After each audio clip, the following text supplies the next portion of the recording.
So I forgot to take the beautiful shirt instead of the t-shirt for the occasion of dhammatalku. Zabudol som si opäť košelu pri príležitosti dhammatalku. But well, I will try as good as I can convey a certain teaching of the Buddha that I started yesterday. That's about the 5 aggregates. Ale pokúsim sa vám čo najlepšie predať, sprostredkovať Budhovo učenie, ktoré som načal už včera ohľadom tých 5 agregátov alebo skupín javov. A summary of 5 processes that work together and make up what we call the person. Je to sumár vlastne 5 procesov, ktoré vzájomne spolupracujú a spoločne vytvárajú to, čo nazývame osobnosť. And see, sometimes in meditation, one or another just by itself is more in the foreground than another. A niekedy v tej meditácii jeden z nich je viac v popredí ako iný, tak sám od seba. So yesterday I spoke about the material, materiality or the so-called rupa kanda. Včera som hovoril o tom materiálnom aspekte alebo telesnosti. So this physical aspect that can be felt and experienced, as it was said, through tension and heat and cold and pressure and movement and lightness and heaviness and so on, is often relatively tangible for us. Takže tento fyzický aspekt, ktorý môžeme zakúšať cez to napätie, chlad, teplo, pohyb, ľahkosť, ťažkosť a tak ďalej, je pre nás taký hmatateľný. I remember my first retreat in Sri Lanka, I would have all kind of strange physical sensations and heat going through the body and another time feeling cold and then quite hardness and so on. And the teacher just said, oh, they're elements. Just elements. Pamätám si, že na mojom prvom zásade na Sri Lanke som mával také pocity alebo vnemy v tom tele, že náhlu horúčavu alebo chlad alebo takú tvrdosť v oblasti srdca. Učiteľ mi na to iba tak mykol plecom. No áno, elementy. So it takes it a little bit more to something more universal than why is this heat arising in me and what does it have to do with me and with my story and whatever. Takže to spravil vlastne takým niečím všeobecnejším v porovnaní s tým, že by som sa to snažil brať nejako osobne alebo uvažovať nad tým, analyzovať to, prečo sa to deje mne, ako to súvisí s môjim príbehom a podobne. At other times the second of these aggregates of clinging might be a bit more in the foreground. Inokedy zase môže byť druhý z týchto agregátov pripútanosti viac popredí. See, sometimes you might sit down in the morning and you feel quite well. Oh, it feels well. Oh, it's a general well-being. Niekedy, keď si ráno sadnete, tak môžete mať taký pocit príjemný. Toto je taký príjemný pocit, taká všeobecná pohoda. Or maybe it's the opposite. You sit down in the morning and it feels quite the opposite of well-being. It's feeling not so well. Alebo unpleasant. To môže byť práve naopak, že ráno si sadnete a je to presne ten opak toho pohodového pocitu. Je to taký nepríjemný pocit. The cushion feels hard.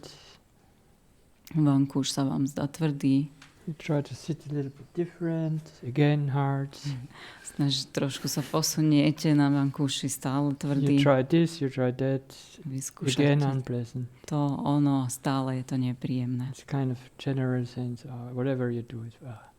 Akoby taký všeobecný pocit je nepríjemný bez ohľadu na to, čo urobíte. So there maybe not even so much the elements are in the foreground, but just this general sense of pleasant or unpleasant. Takže vtedy možno nie sú tak v popredí tie elementy, ale tento všeobecný pocit alebo vnem príjemného, nepríjemného. Of course there might be hardness and this and that, but more prevalent might be this sense of well-being or unpleasantness, opposite of well-being.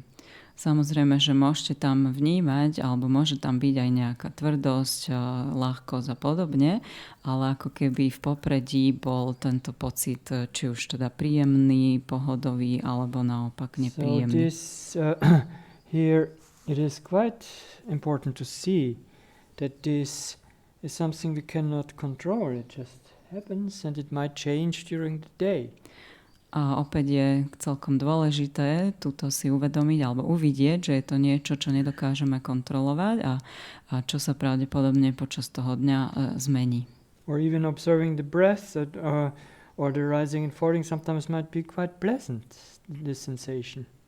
Takisto aj to pozorovanie toho dýchu niekedy môže byť celkom príjemné. Sometimes simply unpleasant or unpleasant parts in it.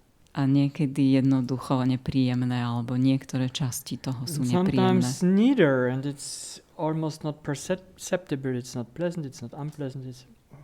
A niekedy to nie je ani nepríjemné, ani príjemné, ako keby sme to skoro vôbec nedokázali vnímať. This is where maybe the mind has the hardest time to be with it.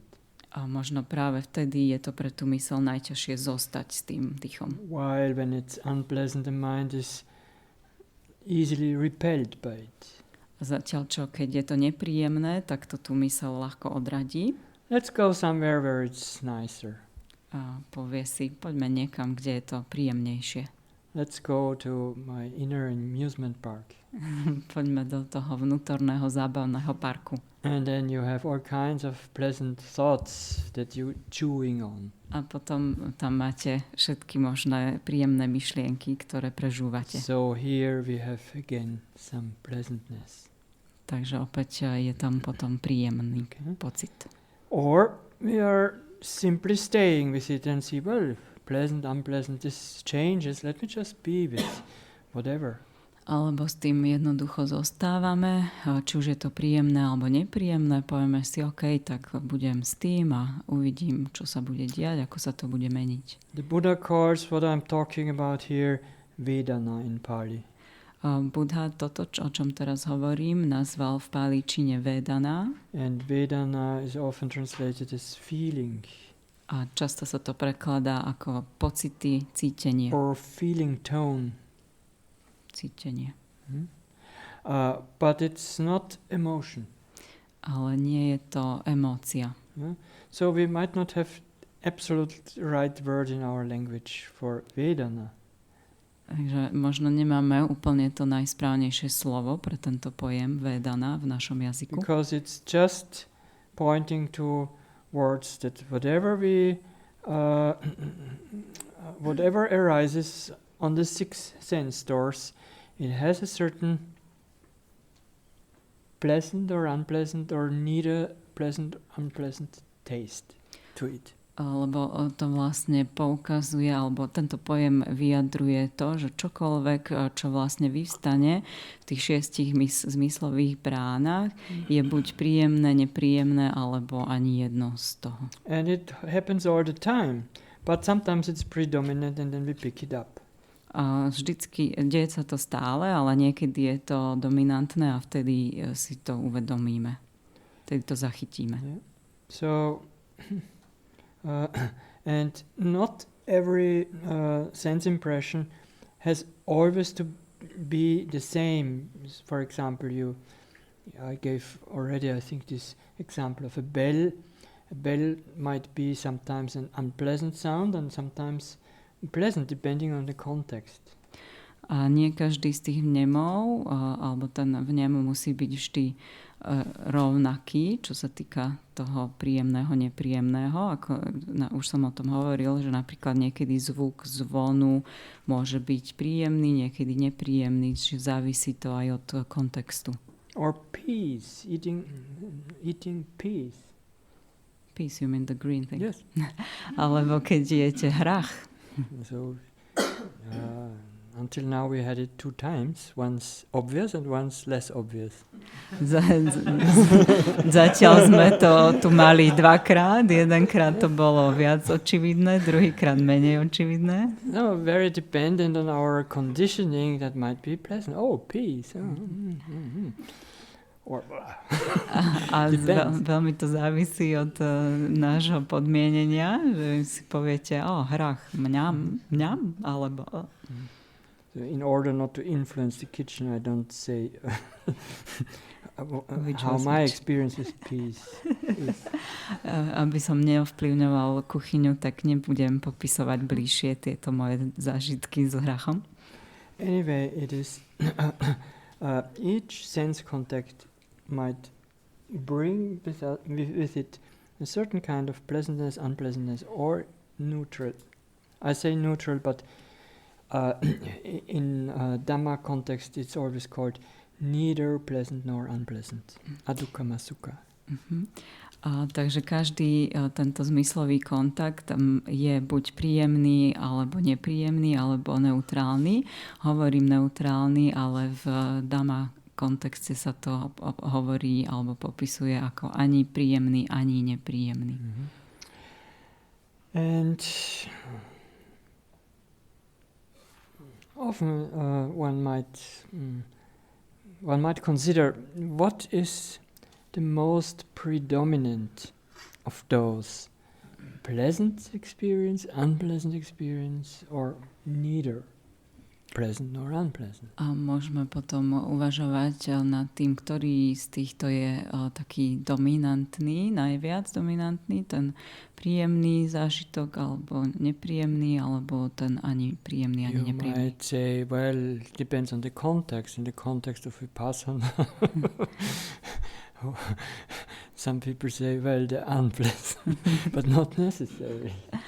A možno by ste na to odpovedali, že to závisí od kontextu a že v kontexte vipassana meditácie asi skôr nepríjemný, ale nemusí to tak nevyhnutne byť. So what would you say?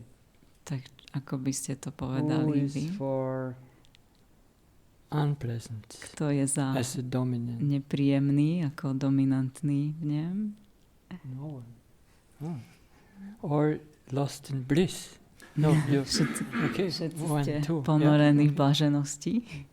And of course it's just a momentary thing. We can be different in other times. Samozrejme, že sa to mení s každým momentom. Or a pleasant. A kto je za príjemný? Dominant, okay. And who is for neither pleasant nor unpleasant? A kto je za ani? Okay. So actually, the neither pleasant nor unpleasant is very often overlooked, and there is quite a lot of it. V skutočnosti tá kvalita, ktorá je ani, čiže ani nepríjemná, ani príjemná, sa častokrát prehliada a pritom sa vyskytuje často. Seeing the white wall. Napríklad videnie bielej steny. The teeth that are not paining. Okay. Zuby, ktoré nebolia. So often this is overlooked, and with more and more mindfulness, more and more also the neither pleasant nor unpleasant can get into the picture. That doesn't mean that there could be prevalent unpleasant or other times prevalent pleasant. Čiže častokrát tento ani prehliadame, ale s tým, ako sa rozvíja všímavosť, tak sa môže viac dostať do obrazu aj táto kvalita, ani príjemný, ani nepríjemný. There is also a quote from the Buddha where he says that there are 4 kinds of meditators. Existuje aj taký Buddhov citát, ktorý hovorí, že sú 4 druhy meditujúcich. Some, I don't have the sequence, but it doesn't matter. Some have quick progress and prevalent pleasant experience. Niektorí postupujú rýchlo a majú najmä príjemné zážitky. Some have prevalent pleasant experience but slow progress. Niektorí majú dominantné tiež príjemné zážitky, ale postupujú pomaly, progres je pomalý. Some have prevalent unpleasant experience but quick progress. Niektorí majú dominantné nepríjemné zážitky a rýchly progres. Some have prevalent unpleasant experience and slow progress. A niektorí majú nepríjemné zážitky dominantné a progres pomalý. Who thought that's me? Kto ste si pomysleli, že áno, to som ja? But anyway, we can't change it. But all 4 have progress. Nevieme to zmeniť, ale všetky 4 tie stavy, alebo všetky 4 druhy tých meditujúcich majú postup. If they are cultivating the causes for progress. And the rest we can't control. Ak kultivujú tie príčiny postupu, pokroku a ostatné nemáme v moci kontrolovať. Anyway, this highlighting of Vedana as this feeling tone of pleasant and unpleasant or neither is very important, and I think this is the Buddha knew why he would highlight it. Ale zvýraznenie týchto Vedana, čiže tej kvality príjemného, nepríjemného, alebo ani príjemného, ani nepríjemného, je dôležité a Buddha vedel, prečo to zvýrazňuje. He would even in the Satipatthana Sutta about the establishment of mindfulness, he would highlight it as a specific area of mindfulness, being aware of pleasantness or unpleasantness or neither. Dokonca v tej Satipatthana súte o ustanovení všímavosti toto zdôrazňoval, že je potrebné všímať si túto kvalitu príjemné, nepríjemné alebo ani. Mm-hmm. And why? A prečo? Because here is a very important link. We cannot influence whether an experience is pleasant or unpleasant or neither. Lebo je tam určité dôležité spojenie. Nedokážeme ovplyvniť, či ten zážitok je príjemný, nepríjemný alebo ani. But there is the possibility of different reactions. Ale je tam možnosť rôznej reakcie na to.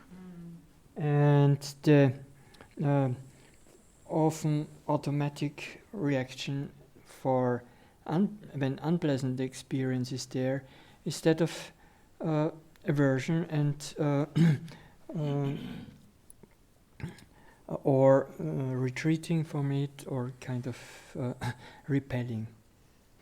A v prípade tých nepríjemných zážitkov zvyčajne tá reakcia je reakcia odporu, alebo že chcem od toho odísť, alebo nejakým spôsobom sa z toho stiahnuť. Reaction for pleasant experience often is kind of craving, clinging to it. A naopak tá zvyčajná reakcia na príjemné zážitky je taká pripútanosť, lipnutie na nich, túžba po nich. Or wanting more or fear of losing it. Alebo že chceme toho viac, alebo je tam potom strach, že to stratíme. So here it might be difficult to allow this flow of change. Takže v tomto prípade môže potom byť zaťažko umožniť to plynutie a zmenu. When it's unpleasant, it's easier to allow the flow of change if there is some change. Keď je to nepríjemné, tak je veľmi ľahké umožniť to plynutie zmeny, lebo je to super, keď sa to zmení. And this is quite natural because one can see even with this little being which consists only of one cell. A toto je celkom prirodzené, lebo pozorujeme to aj u tých najmenších fóriem života, ktoré pozostávajú len z jednej bunky. That it seems that they experience pleasant and unpleasant. Zdá sa, že aj tieto jednobunkové organizmy zažívajú, zakúšajú príjemné a nepríjemné. And have this automatic reaction of, oh, unpleasant, this is danger, and go away. Majú takú automatickú reakciu na tie podnety, keď je to nepríjemné, tak aha, to je nebezpečenstvo a odchádzajú od toho. Pleasant, this is safe, here I can stay. A keď je to príjemné, toto je bezpečné, môžem zostať. But as a human being, we are more refined and complicated than these little beings. Ale my ako ľudia sme viac komplikovaní ako tieto jednoduché jednobunkovce. So while pleasantness and unpleasantness can tell us something, where it is safe and where it is not so safe, it's not always the case. So. A hoci ten pocit príjemného alebo nepríjemného nám môže sprostredkovať informáciu niekedy o tom, že či je to bezpečné alebo nie, ale nemusí to ale byť vždy tak. And it lets us be a being of just automatic reactions. A častokrát to v nás vlastne vzbudzuje tie automatické reakcie. So what we can also experience is when it's neither pleasant nor unpleasant. This is often where the attention cannot be held. A čo sa častokrát stáva, keď ten zážitok nie je ani príjemný, ani nepríjemný, je, že na ňom nedokážeme udržať tú pozornosť. Where kind of delusion creeps in. A potom sa tam vplíži zaslepenosť. So with mindfulness and presence of mind, we might be able to see a pleasant feeling as a pleasant feeling. A teda s tou všímavosťou a s prítomnou myslou môžeme byť schopní rozpoznať ten príjemný pocit. And an unpleasant feeling is an unpleasant feeling. Príjemný pocit ako príjemný a nepríjemný pocit ako nepríjemný. Like, a few people already reported that there was a pain somewhere. Niektorí ľudia mi už hovorili na interviu, že cítili niekde bolesť. It was unpleasant. Bolo to nepríjemné. There was a slight reaction of aversion. A nastala jemná reakcia odporu, odmietania. Some had a not only slight. Niektorí mali nielen jemnú reakciu odporu. And that could also show that other parts of the body get tight, the mind gets tight. A možno to ukázalo aj, že ostatné časti tela sa tak stiahli, aj tá myseľ sa stiahla. And some could kind of release some of the aversion. A niektorým sa podarilo uvoľniť niečo z toho odporu. Or some could in such a way be present for quite some time until there suddenly was no aversion. A niektorí dokázali s tým byť prítomní po určitý čas a potom zrazu tá averzia vlastne vymizla. And then the same sensation would still be there, but it wouldn't even be unpleasant. A ten pocit tam stále pretrvával, ale už vlastne tam nebol ten vnem nepríjemného. So, and there was no reaction. A nebola tam ani žiadna reakcia na to, či žiadne odtláčanie. And such an experience can be quite enlightening in that sense, that one sees, this automatic reaction which is usually there, if we know nothing else, we think that's just it. A môže to byť taký veľký aha moment, keď máme takýto zážitok, lebo si môžeme uvedomiť, že tá automatická reakcia, ktorá automaticky nabehne, nie je jediná možnosť. Hoci tak sa nám to javí, alebo tak sme si to mysleli. But if one sees and now there is again the same sensation, but there is no reaction, and there's no aversion, then one can see the difference and see, it is not one thing, namely unpleasant and aversion. It's two things. Because the aversion is dropping away and just the sensation stays. Ale ak uvidíme, že je tu tento nepríjemný pocit, ale vlastne už tu nevzniká k tomu ten odpor, tak môžeme uvidieť, že čo boli tie dva pocity? Odpor? Že zostáva len ten vnem a že ten pocit alebo ten odpor vlastne nemusí nastať. Okay. Že sú to dve rôzne veci. So, make it simple. Skúsme to zjednodušiť. It could be sometimes an interesting practice just when it's obvious, not always looking for is this pleasant, unpleasant and so on, but sometimes when it's obvious this is pleasant or this is unpleasant, that you just note it as, acknowledge it, pleasant or unpleasant. Môže to byť vlastne zaujímavá súčasť tej praxe. Nehovorím, že to treba robiť stále alebo to nejak vyhľadávať, ale že z času na čas, keď je to také očividné, že niečo je príjemné alebo nepríjemné, tak vlastne to zaznamenať, uvedomiť si, príjemné, nepríjemné. I know a teacher in Thailand who asks people to when thoughts are there to see the difference whether it's pleasant thought or unpleasant thought. Jeden učiteľ v Tajsku žiada vlastne od žiakov, aby si uvedomovali, keď sú tam myšlienky, či je to príjemná alebo nepríjemná myšlienka. And some might be neutral.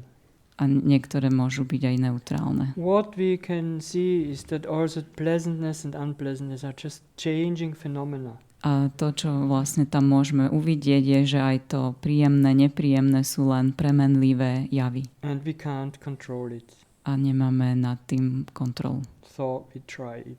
Hoci sa snažíme to kontrolovať. The Buddha would compare it with water bubbles. A Buddha to prirovnával k tým vodným bublinám. Such fleeting it can be. Sú také pomíjivé. Okay. The next of the 5 aggregates, another mental thing, is called mental formations. Ďalší z tých 5 agregátov a ďalší mentálny sa nazýva mentálne. Sorry, it is perception. Perception. Takže nie mentálne formácie, ale vnímanie. I just dropped one, and that's important.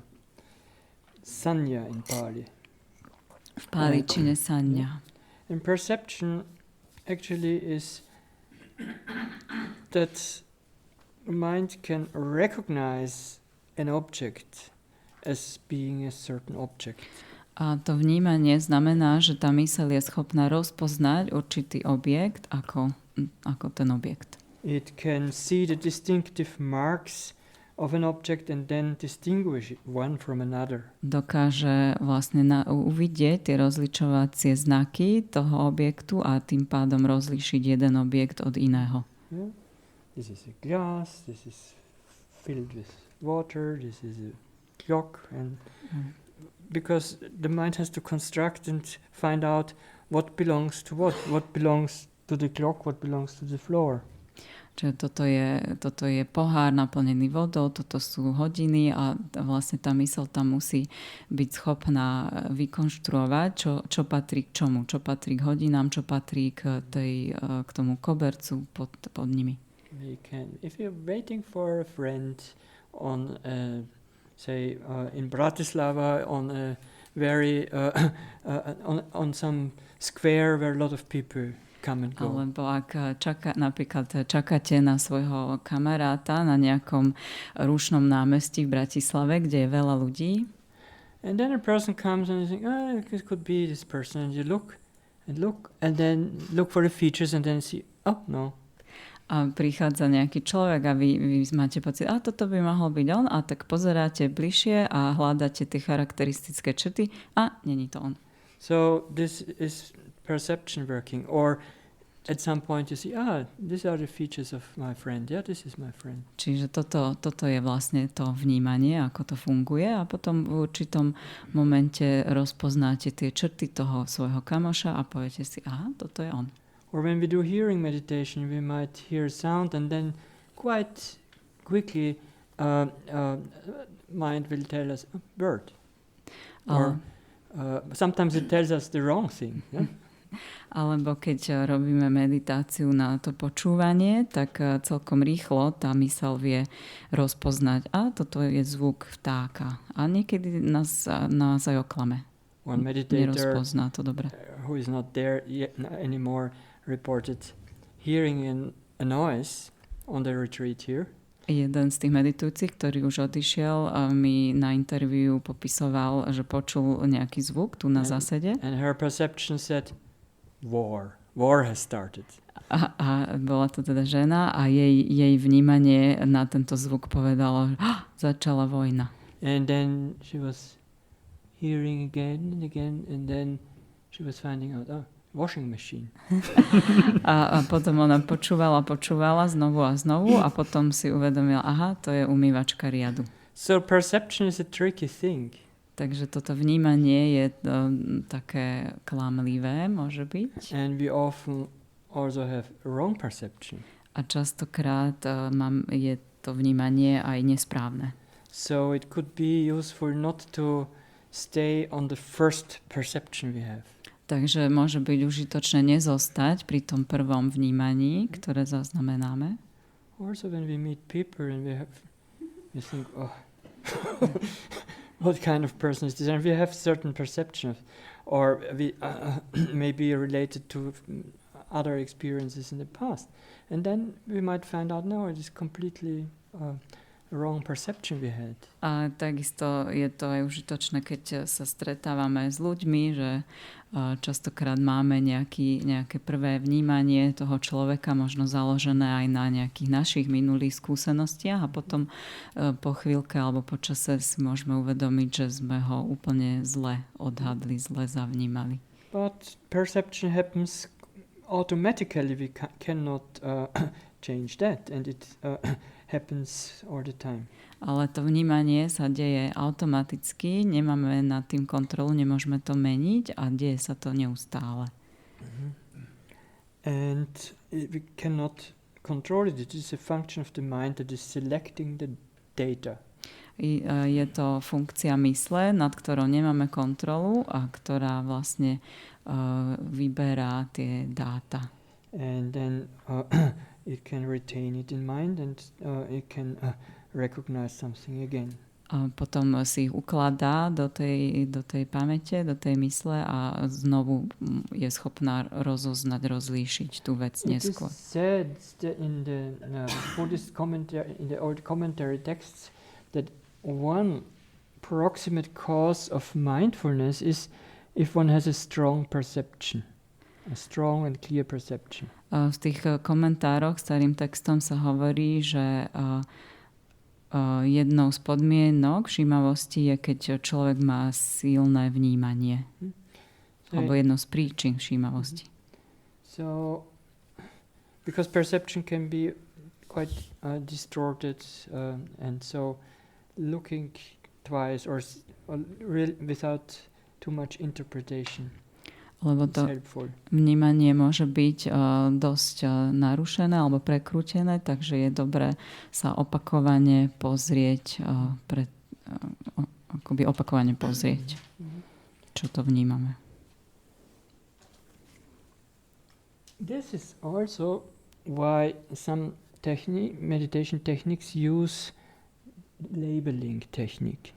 A to je tiež dôvod, prečo niektoré z tých meditačných techník používajú tú techniku označovania. Because this labeling is also actually working with perception. Toto označovanie v skutočnosti pracuje s tým vnímaním. So you label first thinking, so you can perceive this is a thought. Takže označujete si myslenie, čiže ste schopní potom zavnímať, že toto je myšlienka. Maybe after some time you find out that there's a certain kind of thought that this is recurring again and again, is a little strange one. Možno po čase potom zistíte, že je to určitá opakujúca sa myšlienka. Oh, and then you find out, oh, this is a kind of, say, sorrowing. Sorrow, this could happen, sorrow about something. Sorrow. Sorrow like sadness. No. Or thura, or taký... On myslí ten sorrow, to je taký ten... Dôkladný asi. Uh-huh. Yeah. So, for example, now I'm not at home. Maybe I don't know. This or that could happen. Something bad could happen. Okay, tak asi obava to bola. Or sorry about you. The kid is with the grandmother, and you are on retreat, and then you think, this and this could happen. Čiže napríklad ste tu na zásade a vaše dieťa je u starej mamy a vy vlastne máte také myšlienky, že čo všetko by sa mohlo stať. And then, I mean, this is just an example. It could be something else. It could be a planning thought that arises again and again. And then you label it with planning that helps to recognize if it arises again. Uh-huh. Lebo to bol len príklad, mohla by to byť aj nejaká myšlienka plánovania, ale keď ju označíte ako plánovanie, tak to vám pomôže aj na budúce, keď sa objaví, ju znovu rozpoznať. Or a certain emotion arises and we are not really clearly aware of it, and at some point we see, oh, guilt. Alebo vystanú určité emócie a nie sú celkom jasné a potom v určitom momente to uvidíme, aha, vina. Yeah. And before we're just in this kind of thoughts and then see, oh, this is guilt. So that clears the perception and we see, this all together, this kind of thoughts all together, this sense of how my body feels is guilt. And so we can recognize it easier when it arises again. Že máme akoby nejaký zhluk tých myšlienok a zrazu to uvidíme, že aha, toto je vlastne vina, čiže potom, keď to neskôr zase uvidíme, tú istú masu tých myšlienok a ten vnem v tele, tak už vieme rozpoznať, aha, toto je vina. So at times I think that labeling can be quite useful. Takže naozaj v niektorých prípadoch alebo niekedy to označovanie môže byť celkom užitočné. It makes it easier to identify an object. Uľahčuje nám to identifikovanie objektu. Labeling of course also can be useful, as somebody related to me that when she would not label, the thoughts would go here and there. Môže to byť užitočné aj v prípadoch, ako mi reportovala jedna meditujúca, že keď neoznačovala, tak sa tie myšlienky zatúlali sem a tam alebo rozutekali. By labeling, even the rising and falling is rising and falling, because labeling is also thought, it goes more towards rising and falling, and there are not so many other thoughts. A že keď používala to označovanie aj toho klesania, stúpania, tak vlastne dokázala sa tam tá myseľ udržať, lebo to je vlastne tiež, to označovanie je tiež myšlienka. So labeling can be at times a useful tool. Takže to označovanie môže byť v niektorých prípadoch užitočný nástroj. But one should still be able to look through it and experience the object directly and not just the label. Ale stále by sme mali byť schopní sa pozerať skrze to označenie na ten objekt samotný a priamo ho zažiť, nie len cez to označenie. Or if one is labeling, one could also even be aware of the way one is labeling. Alebo keď označujeme, tak môžeme si byť aj vedomí toho spôsobu, akým označujeme. How you label thinking? Ako označujete myslenie? It can be thinking. Môže to byť myslenie. It can be thinking. Alebo myslenie. Or thinking, or something like again thinking. Alebo myslenie, alebo zase myslenie. So it might also show the relationship to the object. Takže môže nám to aj ukázať, aký máme vzťah k tomu objektu, ten spôsob, akým označujeme. So I had a time where I was trying to label the thinking away. Mal som také obdobie, kedy som sa snažil tým označovaním sa toho myslenia zbaviť. Or an unpleasant emotion arises and then one labels it away. Oh, quick, label it quick, and in a very short space in between, label it many times, then it will go away. Alebo to máme takto aj s nepríjemnými pocitmi, keď vyvstanú, že chceme ich rýchlo označovať, aby vlastne vymizli. So that's not so helpful. Toto nie je úplne užitočné. But if we also have a look at how we label it, we might recognize something is a bit strange here. Ale keď si uvedomujeme aj to, ako označujeme, tak môžeme uvidieť, že tuto je niečo trošku čudné v tom, ako to robím. Some are so used to label that they find it difficult to be aware without labeling. Niektorí označujú a potom majú ťažkosti byť si vedomí alebo uvedomovať si bez toho označovania. So it can be a tool where we have to find out when it's helpful and when not. Takže je to taký nástroj, u ktorého je potrebné zistiť, kedy je užitočný a kedy nie. When the mind is relatively calm, but the energy factor is not high, it is too little energy, too much calmness, then the mind can get kind of sinking away in a pleasant state, but we're not really clear what's going on. Keď tá myseľ je pokojná, ale nie je tam dostatok energie, tak sa často tá myseľ dokáže akoby tak učičíkať v takom príjemnom stave, ale nie je tam veľa uvedomovania. So then to raise the energy and to raise the interest, it could be helpful to label any object that is prevalent. Tak v takom prípade na to, aby sme navýšili tú energiu a zvýšili záujem, môže byť užitočné označovať akýkoľvek dominujúci objekt. If it's just that you label dreaming. Ak je to, aj keby to malo byť len označovanie snenie. Because just the effort to make the label already raises the effort which is at that moment needed.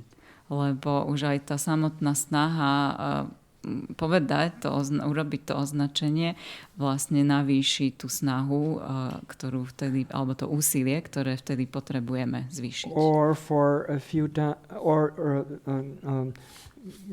reconnect with the breathing or rising and falling and label it as in out or as rising falling for a few times.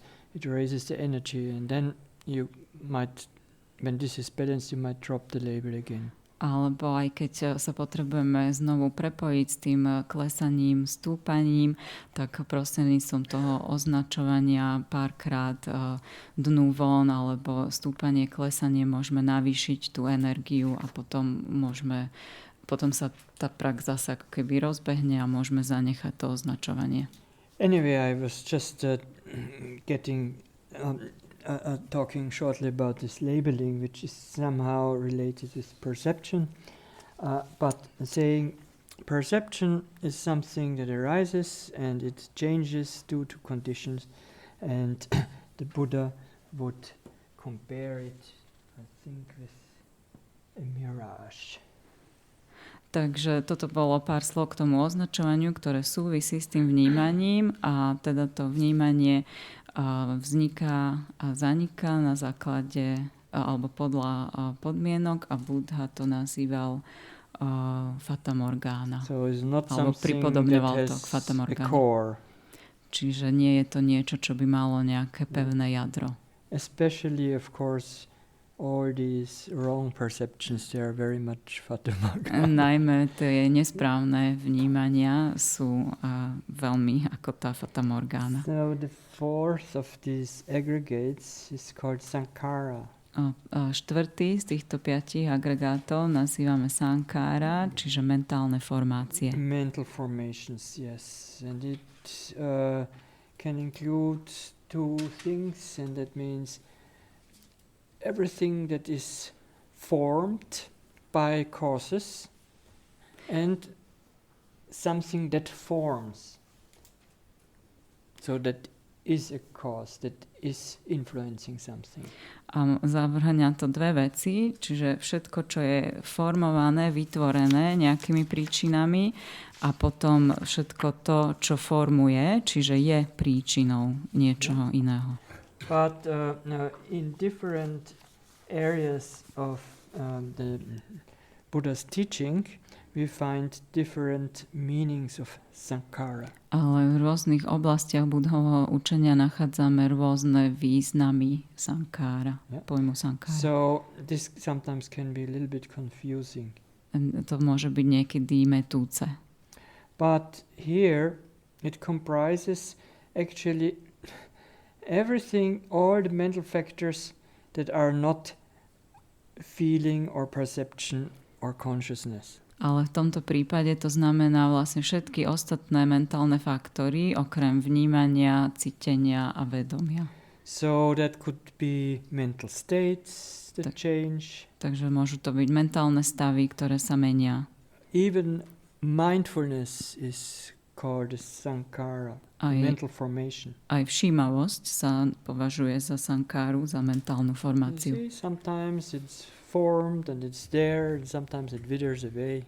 Niekedy je sformovaná, je tam a niekedy sa rozpadne, zmizne. Yes, and it's something that is also growing when the causes are there. Je to niečo, čo narastá, keď sú tam tie príčiny. And it's changeable. A mení sa to. Still the undertaking is to let it grow. Ale tá snaha je vlastne, aby sa tá zvýšovala tá všímavosť. But also thoughts would be in this category. A do tejto kategórie patria ale aj myšlienky, Images, obrazy, certain other mental factors. It's not the time to get into the details. a ďalšie mentálne faktory, ale nemáme úplne čas na to, aby sme išli do prílišných detailov. Mental factor which is often mentioned here because it's a very important one. Ale je tu jeden mentálny faktor, ktorý sa v tejto súvislosti často spomína, lebo je dôležitý. And this is the factor of volition or intention. A to je ten faktor vôle alebo zámeru. And I think you have already spoken a little bit about it yesterday or so. Už som to trošku spomenul včera. When I gave this example of the person who did this. Keď som hovoril o tom človeku, ktorý si púkal tie kĺby na prstoch počas meditácie. So that's a not unimportant factor of mind. Takže rozhodne to nie je nedôležitý faktor mysle. Because it can direct our actions or our speech in different directions. Lebo to môže nasmerovať naše konanie alebo našu reč rôznymi smermi.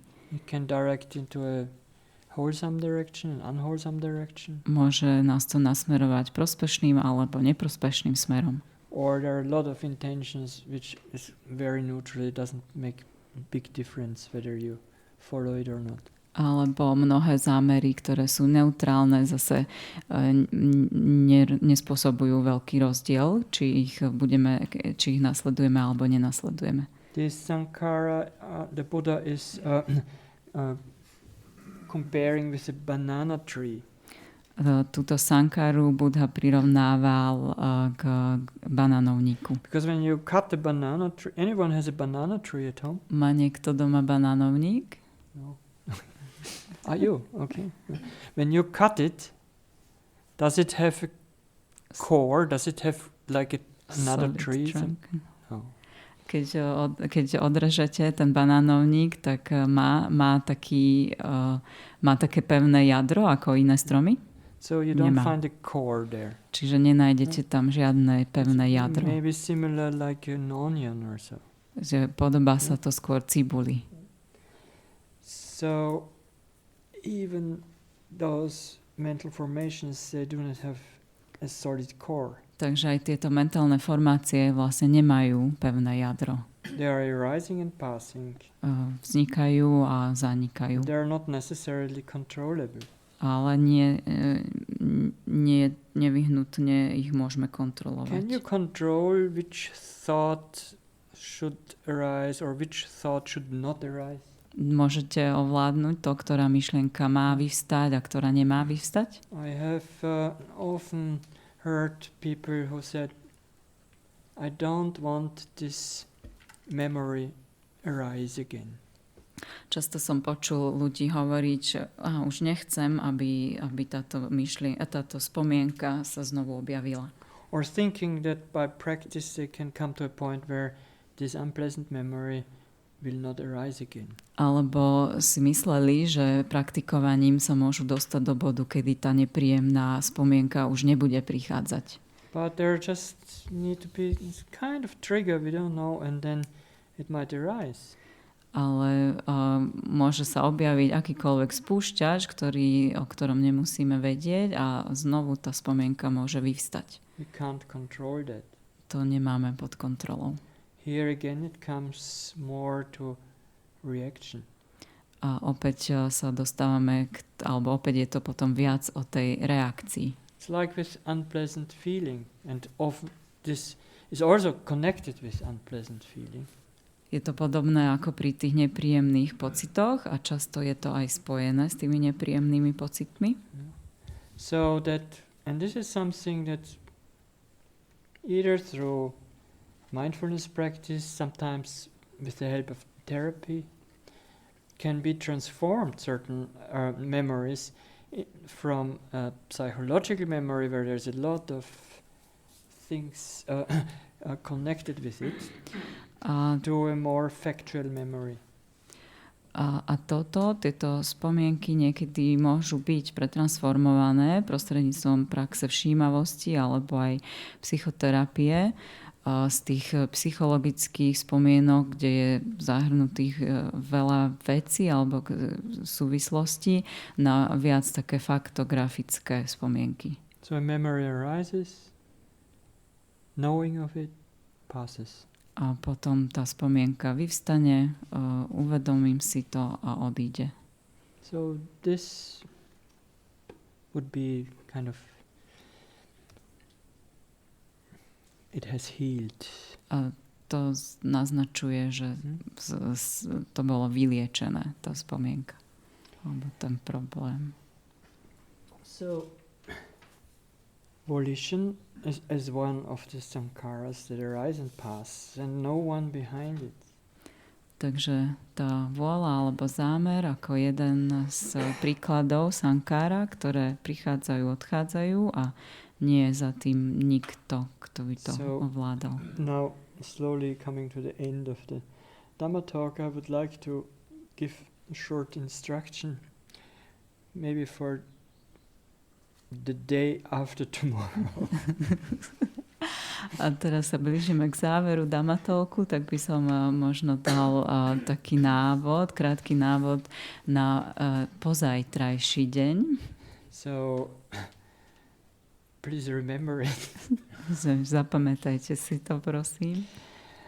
Let's say day after tomorrow, because if you find out that this instruction doesn't work, don't worry. If it doesn't work tomorrow, don't worry. Yes. And if it doesn't work day after tomorrow, don't worry either. Hovorím preto pozajtra, lebo ak to budete skúšať zajtra a nebude to fungovať, tak sa s tým netrápte. A ak to nebude fungovať ani pozajtra, tak ani tak sa netrápte. But having it in the background, sometimes one maybe will suddenly be aware of. Ale keď to budete mať v pozadí, tú informáciu, tak možno niekedy nastane ten moment, že si to zrazu uvedomíte. And this is this factor of intention. A to je ohľadom toho faktoru this is this zámeru. moment where we are just about to move, just about to open the eyes, just about to turn when we are at the end of the walking meditation. To je ten moment, kedy sa práve chystáme niečo urobiť, práve ideme otvoriť tie oči, alebo práve sa ideme otočiť na konci tej cestičky pri meditácii chôdzi. Have you ever observed when you come to the end of the walking path and you stop Všimli ste si niekedy, že keď prídete na koniec tej cestičky a zastanete? Are you turning left or right? Or sometimes left, sometimes right? Or always left? Or always right? Uvedomili ste si, či sa otáčate doprava alebo doľava, alebo niekedy doprava, niekedy doľava, alebo vždy doľava, alebo vždy doprava? Who turns left? Kto sa otáča doľava? Who turns right? Kto sa otáča doprava? Huh? And are there some who turn sometimes left and sometimes right? A sú niektorí, ktorí sa raz tak.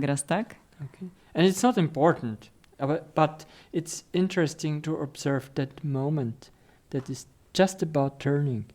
There must be something that tells the body left or right. Or hesitating, left, right. Still standing. Nie je to dôležité, že do ktorého smeru sa otáčate, ale dôležitý je ako keby ten moment tesne pred tým otočením, že musí tam byť niečo, čo povie tomu telu, že doľava alebo doprava, alebo hovorí doľava, doprava. And of course often this just goes automatically, we don't notice it. A často sa to samozrejme deje automaticky a neuvedomujeme si to, nevšimneme si to. And it's good that it also works automatically. A je dobré, že to funguje aj automaticky.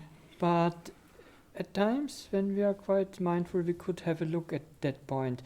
What is it that makes the body turn left or right? Ale keď sme dostatočne všímaví, tak z času na čas sa môžeme zamerať na tento moment a sledovať alebo odpozorovať, čo to je to, čo vlastne hovorí tomu telu, že sa má otočiť doľava alebo doprava. Don't think about it too much. Nesnažte sa o tom veľa rozmýšľať. But if you had a very clear walking and you could be quite present, and you're standing, you're quite present, then that would be the point to look, is it a thought, is it an image, is it a kind of physical impulse that you perceive that makes you turn?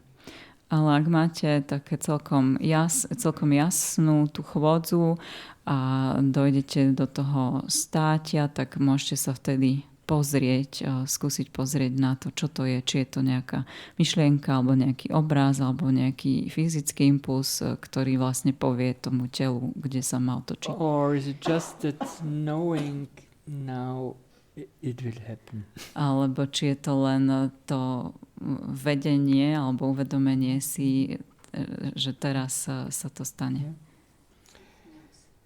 So don't always look for intentions. Takže nemusíte stále pozerať alebo vyhľadávať tie zámery. What could be interesting is also when you meditate and sit and you are just about to change the posture. Ale môže to byť zaujímavé z času na čas sa na to zamerať. Napríklad, keď sedíte a chystáte sa zmeniť tú pozíciu, tak tesne pred tou zmenou. So, seeing whether there is this intention to move. Môžete vidieť, či je tam ten zámer sa pohnúť. Actually, some teachers ask the people to note or label intention to move, and just then move.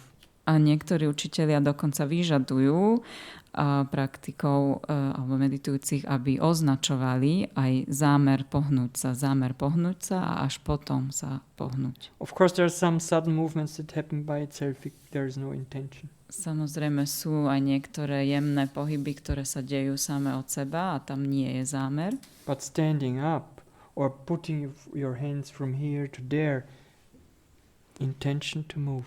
Ale keď sa chcem postaviť, alebo keď premiestňujem ruky z kolien do lona, tak zámer pohnúť sa.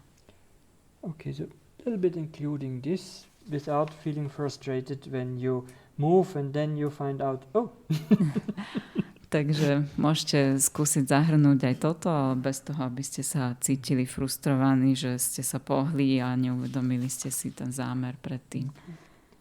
So here again, the Buddha points to different processes that we easily take as me and mine. A tu opäť Buddha poukazuje na určité procesy, ktoré veľmi ľahko považujeme za svoje, za moje alebo za ja. But they are just arising and passing processes. Ale sú to v skutočnosti len prichádzajúce a odchádzajúce procesy. Still the sense of me and mine can arise along with it. Ale stále ten pocit mňa alebo moje môže popri tom vyvstať. But this doesn't mean that it's always like that. Ale to neznamená, že je to vždy tak.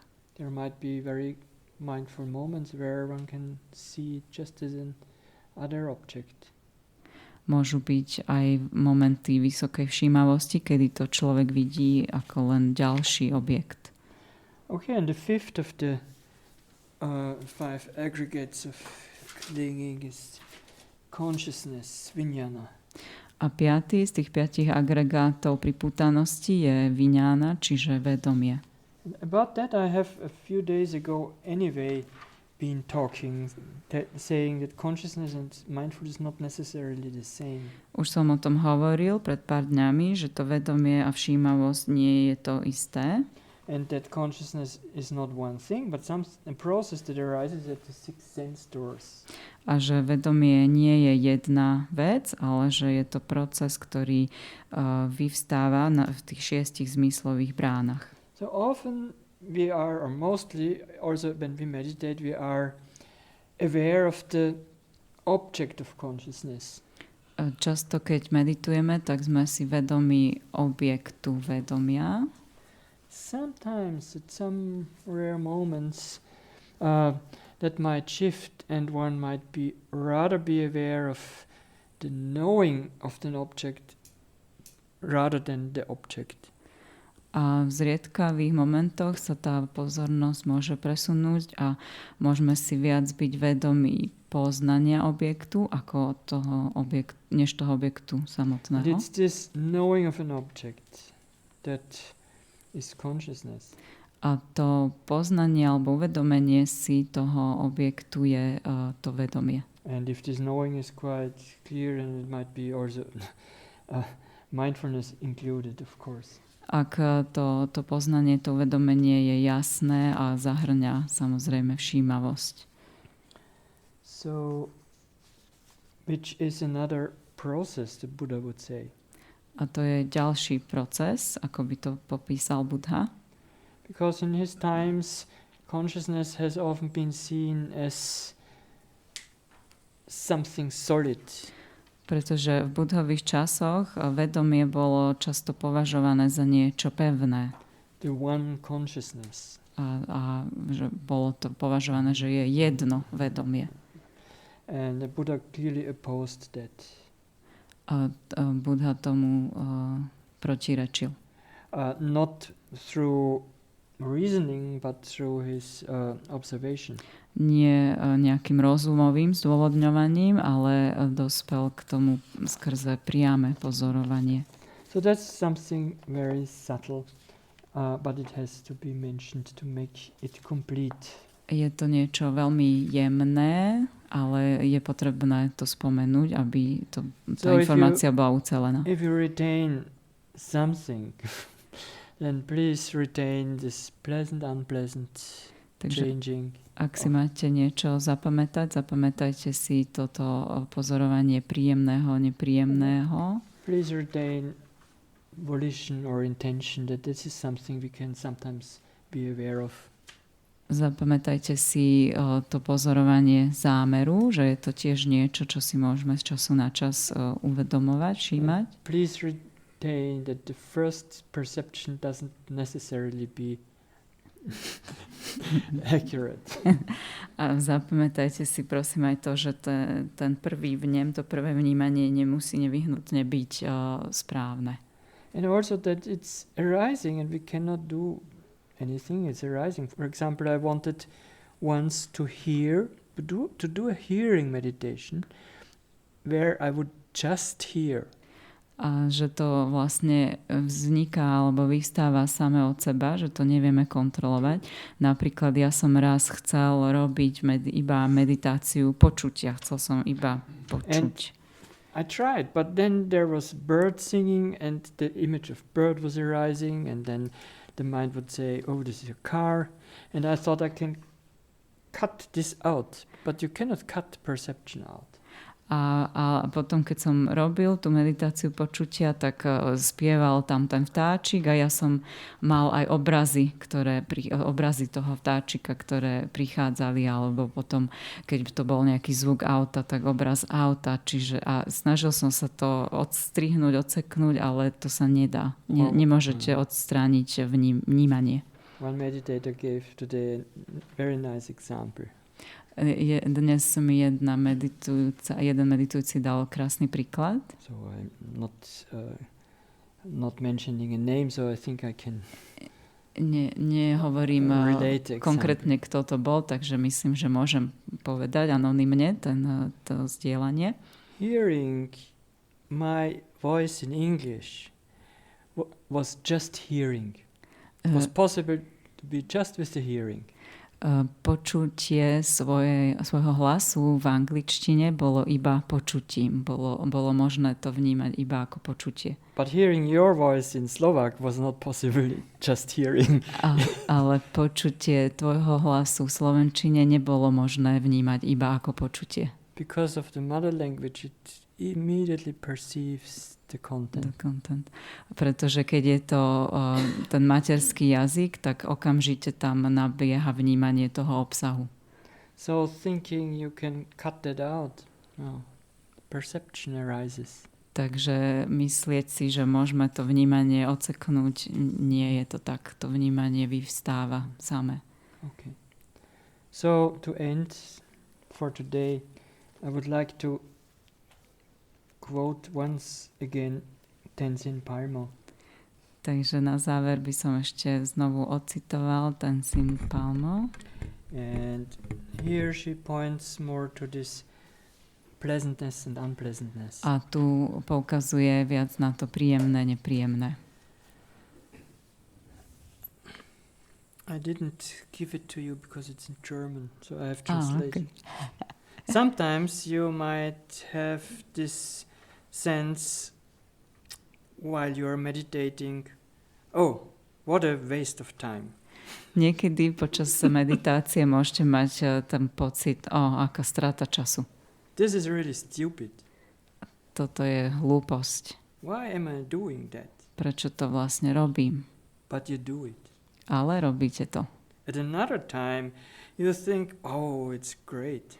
A inokedy si zase myslíte, to je úžasné. I'm just short of enlightenment. Už som skoro osvietený. Forget all of that. Just do it. Ale zabudnite na to všetko a len to robte. Let it be. Nechajte to byť. Why are we only clinging to the highs of life? Prečo lípneme iba na tých vzletoch v živote? Why are we having this aversion towards the downs? Prečo máme odpor voči tým pádom? These are all just concepts of the mind. Sú to všetko len koncepty mysle. We cannot understand our mind when we only want the good parts. Nemôžeme pochopiť svoju myseľ, keď chceme iba tie dobré časti. And we never will be upright practitioners if we could just practice when we are feeling well. A nikdy by sme neboli správnymi praktikujúcimi, keby sme praktikovali iba vtedy, keď sa cítime dobre. Everyone had to live through this. Každý tým musí prejsť. Even Milarepa and the great holy meditators of Tibetan Buddhism have gone through those phases. Aj Milarepa, všetci tí svätí, veľkí svätci buddhizmu, tým museli prejsť. It is just part of the mind. Je to súčasť mysle. And it doesn't matter. This is the important one. A nezáleží na tom, dôležité je, so we just continue. Aby sme pokračovali. Step by step. Krok za krokom. And may arise whatever may arise. A nech vyvstane čokoľvek vyvstane. Good times, bad times, rainy weather, sunshine. Dobré časy, zlé časy, daždivé počasie, slnečné počasie. It doesn't matter. na tom nezáleží. Sometimes it rains, sometimes the sun shines, but we simply continue. Niekedy prší, niekedy svieti slnko a my jednoducho pokračujeme. So let's sit for 1 minute in silence. Takže dajme si minútku sedenia v tichu.